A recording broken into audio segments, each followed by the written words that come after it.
Президент Садыр Жапаровдун кортежи кабылган жол кырсыгынан каза болгон дарыгер Илгиз Усубалиевдин иши 1-май райондук сотуна жөнөтүлдү. Бул туурасында Ички иштер министрдин тергөө кызматынын улук тергөөчүсү Азамат Дүйшөналиев билдирди. Ал бүгүн Спутник Кыргызстандын мультимедиалык маалымат борборунда өткөн Кыргызстанда кылмыштуулук өсүп жатат, Ички иштер министрлиги кандай чара көрүүдө деп аталган брифингге катышты. Аталган иш өндүрүштө каралып бүтүп, 1-май райондук сотуна жөнөтүлгөн. Субару унаасынын айдоочусуна жазы кодексинин жол кыймылы жана автоматтуу транспорт каражаттарын эксплуатациялоонун эрежелерин бузуу жана этиятсыздыктан киши өлтүрүү беренелери боюнча айып тагылды, деди Дүйшөналиев. Шайлоо алдында Байденге кайсыл депутатка талапкерлер жүгүнө баштады. АКШ ким бийликке каршы чыкса, ошону колдоого ала турган болуп калды. Анткени себеби бийлик АКШнын саясатына каршы ШКУ, ЖКК, ИИП уюмдарына кирип, Орусиянын саясатын колдоп жатканы белгилүү. Ким мени менен болбосо, ал менин душманым деген принципти колго алган Вашингтон Кыргызстанды Иран, Ливия, Сомали, Сирия, Йемен, Чад, Ирак, Судан, Венесуэла, Корея, АДР мамлекеттери менен тең карап, Белоруссия, Мьянма, Нигерия, Судан жана Танзания менен бирге кирүүгө тыюу салган мамлекеттердин катарына кошкон. Биз менен Шкулаш, Жукулаш, Эптеш, Белоруссиядан башкалары Канкор, Баңгизатка батышкан желдеттер баш кеселдерге толгон согушчу эң жакыр мамлекеттер. Мейли, АКШ кошсо кошо берсин, бирок алардын былтыр Кыргызстанды бүлүнтүү максатында 4 миллиард 200 миллион сомдук накта 60 миллион сомду жөнөтүп, соолуп бараткан партияларды колдоп жатканы элибизге керекпи? Коронавирус гана аларды ишине тоскоолдук кылып турат. АКШ сүйгөн депутаттарына 5 жылга виза таратып жатат. Бул виза менен Кыргызстанды каалашыңча кайсап, кылтакка илиңерде эптеп шуу коюп, АКШга кире катсаң болот. 6 парламенттин 120 депутаттарынын ичинде бир топ депутаттын АКШ берген 5 жылдык визасы бар. Кыргызча айтканда, каалаган күнү АКШ мамлекетине кире качса болот. АКШнын 5 жылдык визасын алгандар 6 парламенттин депутаттары Атамбаевка кыргыз эл баатырын бергиси келген Сайдулла Нышанов, Жанар Акаев, Эльвира Сурабалдиева, Бахадар Сулайманов, Дастан Бекешев, Дастанбек Жумабеков, Алмазбек Батырбеков азыр биринчи вице-премьер болду. Талайбек Масабиров, Алтынбек Сулайманов, Тынчтык Шайназаров.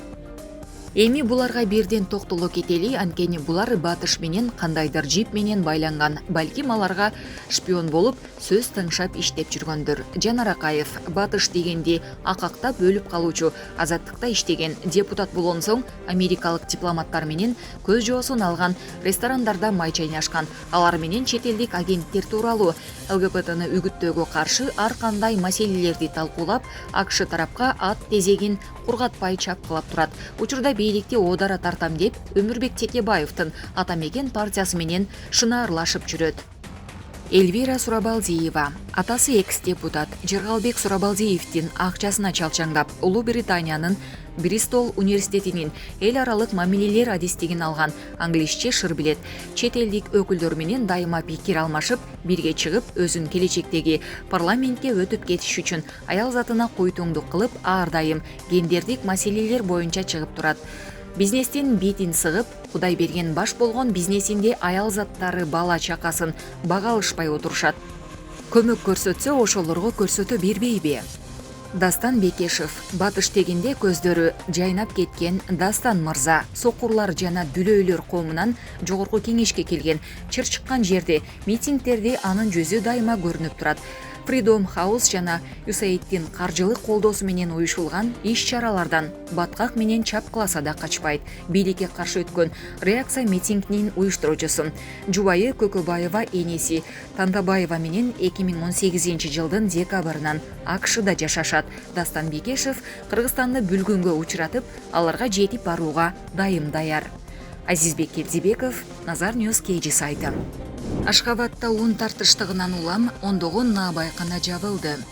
Түркмөнстанда 10 жанандан тартыш болуп жаткан маалда Ашхабадда ондогон наабайкана өз ишин токтотууга аргасыз болду. Натыйжада жеке сектордагы жүздөгөн киши жумушсуз калды. Бул тууралуу Азаттыктын Түркмөн кызматы билдирди. Маалыматка караганда, бир апта мурун Ашхабадда 30дан ашуун жеке наабайкана ишин токтоткон. Айрым ишканаларда 10дон аял иштеген. Натыйжада наабайканалардын жабылганынан жүздөгөн киши жумушсуз калды деп билдирди жабылып калган бир ишкананын кызматкери. Набайканалардын кызматкерлеринин айтымында жумушту токтотууга жергиликтүү өндүрүштөн чыккан ундун жоктугу, импорттолгон ундун баасынын кымбаттыгы себеп болду. Түркмөнстанда акыркы бир нече жылдан бери азык-түлүк тартыштыгы өкүм сүрүүдө. Бийлик болсо өкмөт жыйындарында жылына 1,4 миллион тонна буудай төшүмү жыйналып жатканын айтып, каатчылык жөнүндөгү маалыматтарды төгүндөп келет. Булак Назар Ньюс KG. Шаардык балдар клиникалык тез жардам ооруканасынын дарылоо иштери боюнча башкы дарыгеринин орун басары Жамиля Анакеева Бишкекте өткөн брифингде Борбор калаадагы эпидемиологиялык кырдаал тууралуу айтып берди.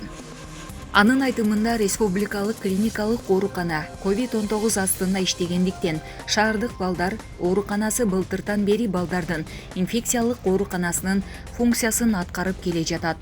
Ошондуктан кызамык жана вирустук гепатиттен башка ар кандай жугуштуу патологиясы бар балдар бизге кайрылышат. Акыркы жумада балдарын педиатрга көрсөтүүгө келген ата-энелердин саны кескин көбөйдү. Эгер мурда күнүнө 200 чейин адам кайрылса, акыркы күндөрү алардын саны күнү түнү 370-400гө чейин жетүүдө. Бул вирустук инфекциянын көбөйүшүнө байланыштуу. Биз таза клиникалык түрдө сасык тумо вирусу жүрүп жатат деп ойлойбуз. Көп балдар 40-41 градус дене табы менен кайрылышууда. Жогорку температуранын фонунда судороги байкалат жана алгачкы күндөрдө бул температура акырындык менен төмөндөйт, деди дарыгер. Анакеева элге кайрылып, шаардык балдар клиникалык ооруканасында соматикалык корпус бар экенин, анын 4 бөлүмдөн турарын түшүндүрдү. Бизде бир эле педиатриялык бөлүм бар, ал жалпы сомотика бөлүмү деп аталат. Азыр ал жакта жөтөлү бар, диарея менен ооруган балдар жатат. Ал жакта болгону 50 орун бар. Күнүгө бир дагы бош орун болбойт. Бизге дарылоону 4 күнгө кыскартууга туура келди. Андан ары дарыланууну амбулатордук түрдө улантууга үйүнө жөнөтөбүз. Кулак оорулары боюнча бөлүмдө 25 орун, ичеги инфекциясы бөлүмүндө 40 орун бар. Кабыл алуу бөлүмүнө ысытмага чалдыккандарды алып, алардан ПЦР анализин тапшырабыз. Бизде тилекке каршы куту чалуу палаталар жок. Ошондуктан ата-энелерге алгач өзүңүздөрдүн жашаган жериңиздер боюнча үй бүлөлүк медициналык борборго кайрылыңыздар деп кайрылып кетет элем, деди ал.